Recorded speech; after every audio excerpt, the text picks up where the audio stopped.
હૃદય છાતીના ભાગમાં બંને ફેફસાની વચ્ચેની થોડી જગ્યામાં સહેજ ડાબી તરફ ઢળેલું ગોઠવાઈને રહે છે. મનુષ્યનું હૃદય શંકુ આકારનું અને એક મુઠ્ઠીના કદનું હોય છે. હૃદય 4 ખંડો ધરાવે છે, જ્યાં અગ્ર તરફના ખંડોને કર્ણકો કહે છે. તેમાં એક ડાબું કર્ણક અને એક જમણું કર્ણક હોય છે.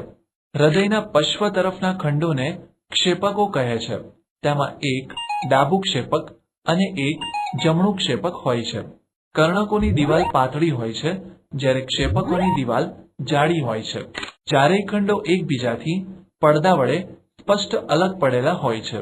આમ છતાં રુધિરના વહન માટે ડાબા કર્ણક અને ડાબા ક્ષેપક વચ્ચે દ્વિદલ વાલ્વ હોય છે. જમણા કર્ણક અને જમણા ક્ષેપક વચ્ચે ત્રિદલ વાલ્વ હોય છે. વાલ્વને કારણે કર્ણકમાંથી ક્ષેપકમાં પ્રવેશેલું રુધિર કર્ણકમાં પાછું ફરી શકતું નથી. સમગ્ર હૃદયની દિવાલ હૃદ સ્નાયુ પેશીની બનેલી હોય છે.